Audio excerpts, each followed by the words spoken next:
Hey guys, so I thought today we can talk about the Grammys because I've just been seeing so much about it, and just seeing who's nominated this year actually got me really excited because it hasn't been doing it for me recently. I mean, the past couple of years, I feel like they lost a lot of relevance for me personally. This year, I'm excited. I'm excited to see who wins. So let's just get into it. I have a list here on my laptop with the nominations, the categories, and everything. So if you see me looking down, it's just because I'm looking at the notes. I couldn't memorize everything. So I thought, let's get into the artists who have the most nominations first, and then we'll dive into the categories that I want to discuss with you guys today. So the artist with the most nominations is SZA, and she has 9 nominations, which I think she deserves. Every single one. SOS was that album of 2023.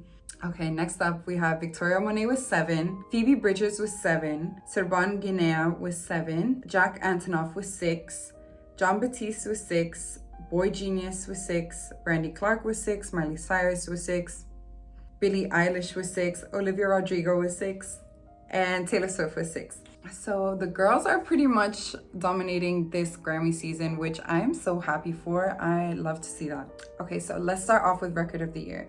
Record of the Year includes stuff like the producers, the engineers. It's not just about the song and the songwriting. I'll put the nominations up here, but we have Billie Eilish, What Was I Made For, Boy Genius, Not Strong Enough, John Batiste, Worship, Miley Cyrus, Flowers, Olivia Rodrigo, Vampire, SZA, Kill Bill, Taylor Swift, Anti-Hero. I have no idea what happened to the last clip while I was recording, but last but not least is Victoria Monet, On My Mama. Okay, so for Record of the Year, I'm just gonna have to give it to SZA because Kill Bill, I mean, have we all heard Kill Bill? No, but seriously, Kill Bill is so great. Essentially, what we have here is a woman who wants to kill her ex and the new girl he's with. Although it sounds so crazy for a song, it sounds like an insane concept. SZA pulls it off so good because the way she sings throughout the song, you can tell what she's thinking. We can see her thought process, see the change in her voice, and it can really give us an insight into what SZA was thinking then.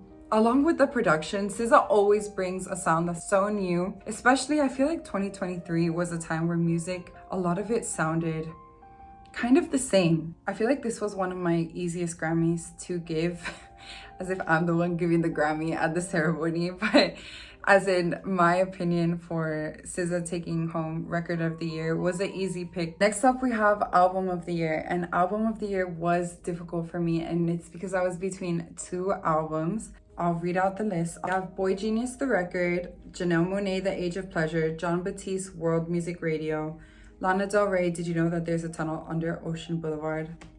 I feel like I need to breathe every time I say that album name. Miley Cyrus, Endless Summer Vacation, Olivia Rodrigo, Guts, SZA, SOS, and Taylor Swift, Midnights. I was so in between SOS and Olivia Rodrigo, Guts. Personally, Guts was my album of the year. I just loved it. I thought it was a no-skip album. I could listen to that album back to front, front to back, and not get bored of it. I love Pretty Isn't Pretty Enough, Lacy, Love Is Embarrassing. I love Love Is Embarrassing. No one is doing it like Olivia either. Guts actually sold more records than Sour. However, I feel like the general public liked Sour more, is what I saw. I think a lot of people were expecting ballads from Olivia with Guts.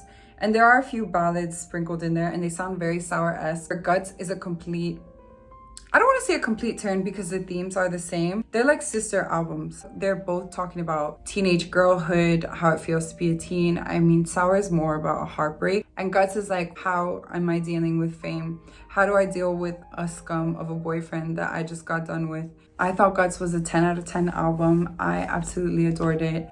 But I was in between Guts and SOS by SZA. I couldn't come to a decision on that because I do feel like I have a personal affinity to Guts, but I can acknowledge that SZA really deserves it. You know, SZA needs her flowers. What better than this year's Grammys when she has 9 nominations? For me, the fact that Guts has no skips, no filler, whereas in SOS, I will skip a few songs here and there. However, the hard hitters hit very, very hard, and we heard them all throughout the year. It does feel like SOS was kind of the album of the year in the sense that we never stopped hearing it. At least for me, it felt like I was always hearing SOS. We heard SOS all throughout the year. I mean, it just feels like we've heard it so much. And just for that, I mean, for the outreach it's had, I feel like SZA really, she's been around for a long time. She really pushed deep into the mainstream with SOS. I also want to say the Grammys isn't always about popularity, it's more about critical acclaim. Well,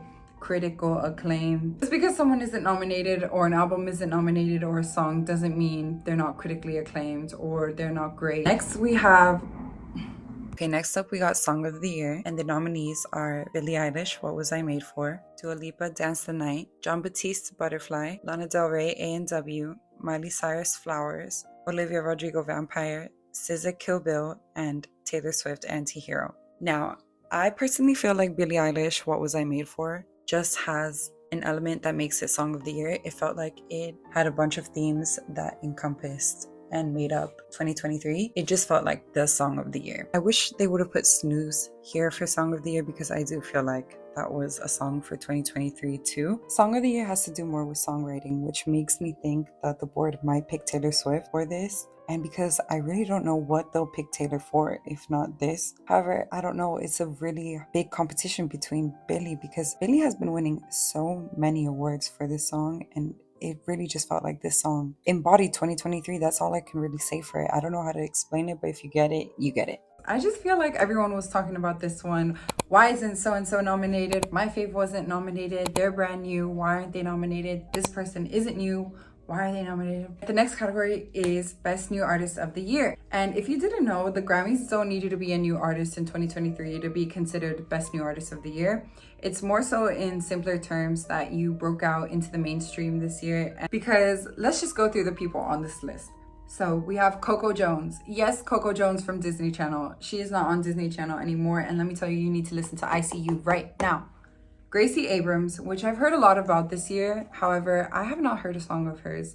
So if you know a good song I should start with, please let me know. Then we got Fred Again, Ice Spice, Jelly Roll, Noah Kahan, Victoria Monet, and The War and Treaty. My vote is going to Victoria Monet. However, Victoria Monet definitely gets my vote. I was in between Coco Jones and Victoria Monet. However, I do feel like Victoria just busted out a bit more into the mainstream than Coco Jones did.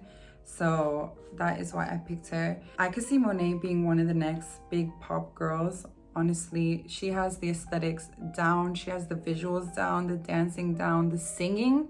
I did see a TikTok of The War and Treaty. I had never heard of them before. I saw a TikTok of them receiving the news that they got nominated for a Grammy, and it made me cry. I had no idea who these people were until I looked them up on YouTube after seeing that TikTok and just seeing the genuine reaction. So I was like, no, I need to look up these people. And when I Googled them and heard their voice, I was shocked. Next category is Best Pop Performance. The nominees are, I feel so official saying that, the nominees are Billie Eilish, What Was I Made For, Doja Cat, Paint the Town Red, Miley Cyrus, Flowers, Olivia Rodrigo, Vampire, Taylor Swift, Anti-Hero. And I had to go with Billie again because What Was I Made For? She performed that so beautifully. Everything from her voice, I don't know how she even gets to that range. I don't personally listen to a lot of Billie Eilish. However, that song is something that I feel like everyone can listen to. Her voice honestly is so angelic in that song. I think she killed it with that. It is honestly no surprise why she has so many nominations for that song. The next category is Best Pop Vocal Album, and the nominees are Ed Sheeran, Subtract, Kelly Clarkson, Chemistry, Miley Cyrus, Endless Summer Vacation, Olivia Rodrigo, Guts, and Taylor Swift, Midnights. Now, I'm gonna give it to Olivia. There is nothing to debate, nothing to even to discuss there, really. I'm joking. If you do want to debate, you can leave it in the comments. Best R&B Performance, Chris Brown, Summer Too Hot, which I don't know why we're giving this man space on the Grammys. Coco Jones, ICU, Robert Glasper, Back to Love, SZA, Kill Bill, Victoria Monet, How Does It Make You Feel? Because this is based on vocal performance, I just feel like it's fair Coco Jones takes it because her vocals in ICU are insane. Honestly, it's out of this world. Her voice is like butter. This next category I am so excited for. I didn't know we had a category here at the Grammys because we have the Latin Grammys, which I can do a whole video on this. However, the Latin Grammys is not the Latino Grammys. Even if you're not a person who speaks these languages originally, you can make a song in this language and be in the Latin Grammys, which I feel like a lot of people really get. So our three nominees, which is only three, I mean, I'll take what I can get. Karol G con Mañana Será Bonito, Raúl Alejandro con Saturno, y Tiny con Data. There's no question it's going to Karol G, because what girl in the Latin space had the year that Karol G had? Oh wait, not even girl, man, anyone? No, exactly. Mañana Será Bonito was such a great album. I don't know anyone who dislikes that album. I mean, it was experimental, it was different, the visuals were great. Karol G really put a focus on this album. It is just a beautiful album. I highly recommend you listen to it. Those were my picks for this year's Grammys. Please let me know who you picked down below. I mean, this isn't a prediction or anything. This is just who I would like to see win the Grammy. If they don't, it's okay. This is just some of the categories I wanted to discuss with you guys. But if you have any others, or you picked someone else who you'd like to see win, just let me know in the comments below. And maybe we could revisit it. We could get back to this video and discuss again.